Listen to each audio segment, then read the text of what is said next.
Welcome back, Tide and Tigers. Burgin 5 stars. Got an interesting 5 stars this week, Chance. This is rule changes. So much of these NBA playoffs I've watched, some of the main rule changes is they have coaches challenges now. You only have a certain amount you can use, but they can use them on fouls, out of bounds, anything really. And to me, it's changed the game so much. There's a lot more stoppage. They take a lot more time than the major leagues do to review a call on the bases. You can't review balls and strikes yet. But to me, I don't think it's been a bad thing because you want the right call to be done. But there was a huge possession in the Knicks game where a goaltending happened, and the coaches didn't have a challenge, and the refs didn't call it, and they missed it. So it's like you still are limited somewhat. I mean, I don't know if there should be unlimited coaches challenges or what, because that game stops too much. But I don't know. So it had me thinking, what are the best and worst rule changes in sports that you can recall? So I'm going to start out with the best. Okay. Number 5, VAR in soccer.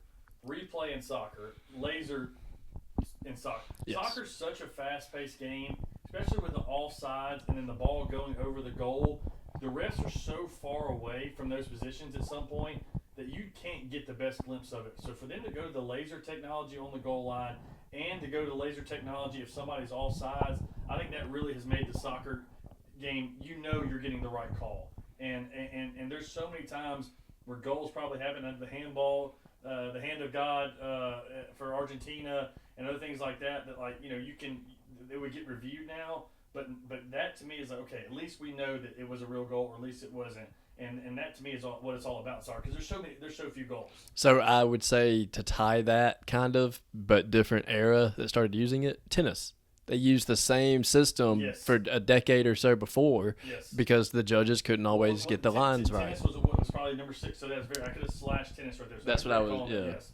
Yeah, and they have a couple challenges they can do. Each player can challenge it, and they look at it and say, So horse collar NFL. I think adding the horse collar rule, college and NFL has been great for the sport. There were so many back tackles where guys' legs broke. I hated watching that. I hated seeing guys cheaply going and grabbing somebody's. You've had that happen to you. You tore your ACL, I believe, on a horse collar in high school. Was it a horse collar play? No, I chased him down and jumped him in front of him, and my leg just wasn't strong enough. Right, so not horse collar, but yeah, I've never liked the horse collar tackle. I'm glad they've cleaned that up. And extra point from 35 yards. I like that so much better. It makes things at least a little bit interesting. The extra point for a pro being right where it is, and I actually wish they moved college back.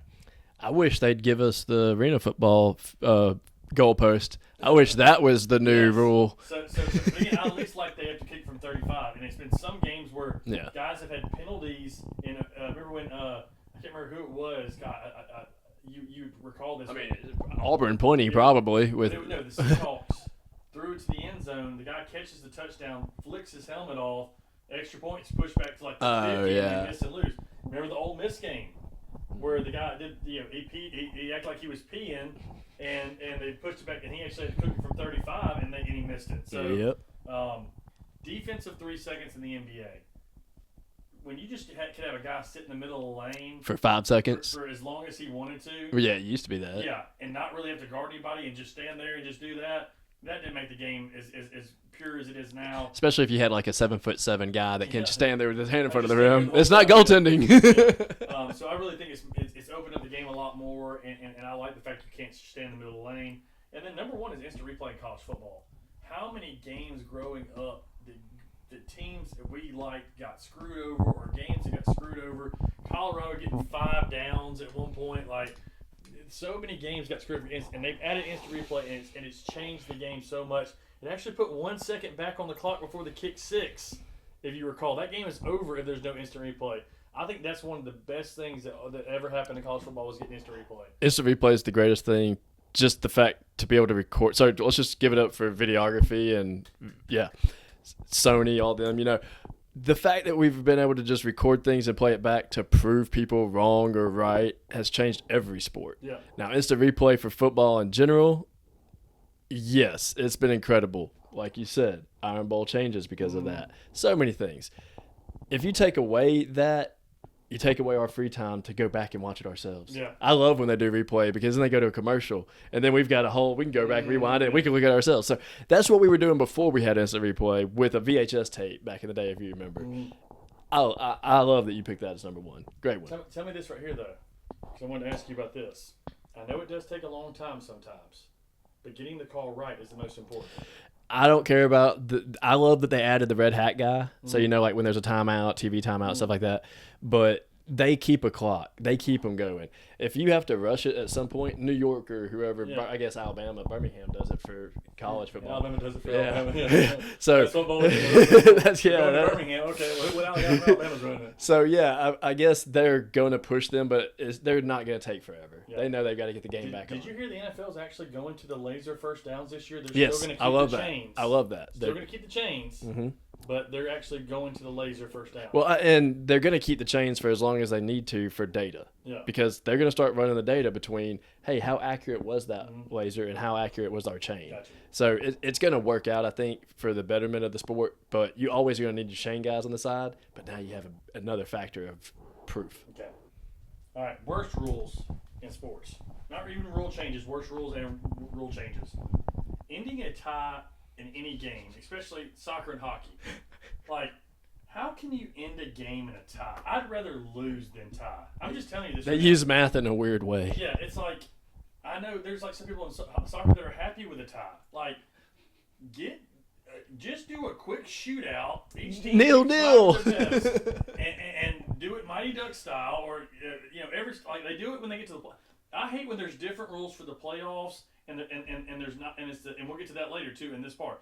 Don't have different rules for the regular season and the playoffs. There's got to be a winner in the game. So I guess ending in a tie, you also would hate a draw in boxing. Yo, for sure, hate a draw in boxing. Somebody's got to be the winner.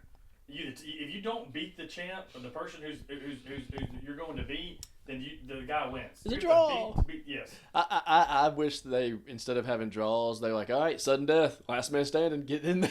I had a buddy that went to an 8 no time. They drove 2 hours to get to an 8 a.m. soccer game, and the game ended in a 0-0 tie. And he was like, I just felt like I wasted like my life.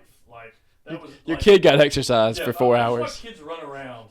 Number 4, the new kickoff rules in the NFL. I hate them. Starting them all the way back and not, I understand the safety factors. I just don't like but it's because we're so used to it. But okay, well, yeah. As a special teamer, I used to have to be the gunner and have to run full speed. And then I also it took me a while to become the returner. But before I was a returner, I had to be one of the front guys running full speed back to get set and then try to take a full speed block or hit. I like the new rules because it's less running for all the players. But I don't know if it's more explosive on the touchdowns anymore. But also the new rules of you have to now tell if you're doing an oh yeah, you have to kick it. You have to catch it in a certain area too, don't you? But yes, but not just that. Yeah. You have to clarify if you're going to onside. That part's stupid. Of surprise. I do hate that part being stupid because Auburn has won back in the Muschamp and Chiswick days.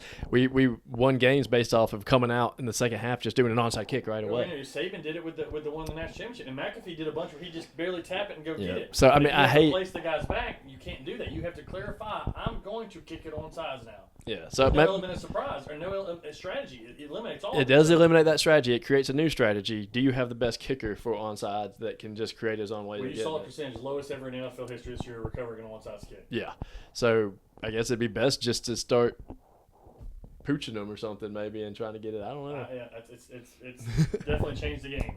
All right, helmet off. Player has to come out of the game. I hate that rule. Let him strap it back up and get in the game. There's going to come a point in time where it's a national championship game and it's a third down and somebody's helmet's going to get knocked off and they're going to have no timeouts left and the guy's going to have to come out for the biggest play of the game. I hate that rule. I agree, and it's not like they force the player to go get their helmet checked when they go to the side. They just make them go put it on the side. So it's not like they're getting the helmet fixed or anything. So you could do that same concept on the field and not waste any time. Yeah, how long does it take to put on a helmet? No time. It's not like they're running no huddle. You could be the ref and put your hand on the ball and say, hey, get your gear right. Yeah, but not just that. Like, if there is a major issue, just get it fixed. I mean, that doesn't take... Well, now, major issue, you do need to have it off the field. Yeah. Have extra helmets. I mean, that doesn't take long. But to have a guy maybe miss a crucial play, there's been a lot of times I've watched games where guys have left on third down coaches have to burn timeouts, but there's going to come a point, just like I told you. I mean, there's been plays with quarterbacks like Rodgers who doesn't buckle his chin strap, stuff like that. Like I said, there's going to come major issues. I always talk about the interception quarterback from the Friday Night Lights play, where like, oh god, he's going to go. Jason Street diving to make the tackle. Throw a pick, and they're going to go head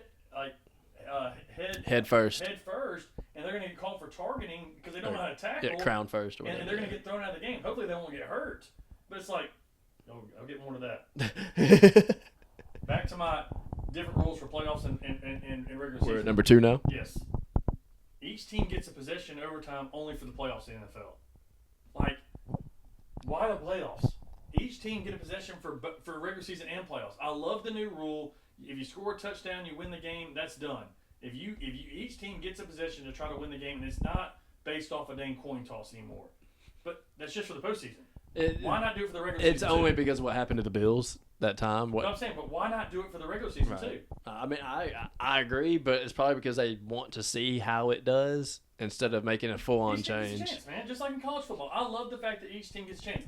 Oh gosh, new rule hate going for 2 after 3 overtime. Hate that rule. I love that one. No, I love that one. Yeah, I loved it because give me 70-69 LSU. No, Texas A&M all over again. When we were in college and we're sitting there till 1 a.m. watching just that sucked. Still, we watched that with the Auburn game when they went like 5 overtimes with 2-point conversions. True, but there's more skill involved than just the stress of one player every time. And yeah, sooner or later that kicker's gonna miss one, and now you're gonna hang that kicker because he's. Ejection for targeting. Yeah. I think there needs to be a level 1 and a level 2 at least. There needs to be a intent and a accidental. Florida's got tackled a guy in the butt last year and got targeting against Miami. Huge call in the game that really. He was targeting his hip. Yes. He was targeting the butt. Remember the couple tackles the guy from Clemson made in the national championship? There was like he hit the guy in the chest or whatever, and he's ejected from the game. Yeah. Like there needs some. I'm surprised this rule. Like they push so much for the tush push. Go and say, hey, there's a level 1 or a level 2. If a guy goes brutally to somebody's head, then he needs to be ejected from the game. Down. Yeah. But if it's an accidental play and you can tell it's accidental, then he does not need to be ejected from the game or sit out the next week's game. Yeah, like I said, that's just a bad rule. I agree. And that's probably why it's number 1 on my list because there's been so many games where I'm like, oh, well, not only is he out the rest of this game, he's got to sit out the first half of the SEC championship game. You're like. He barely even nicked that guy. Like it was a bang play. They're going 40 miles an hour out there. Like it's kind of like, do you punish a college basketball player for getting a personal foul or a flagrant foul for the next game? Yeah. Like, do you?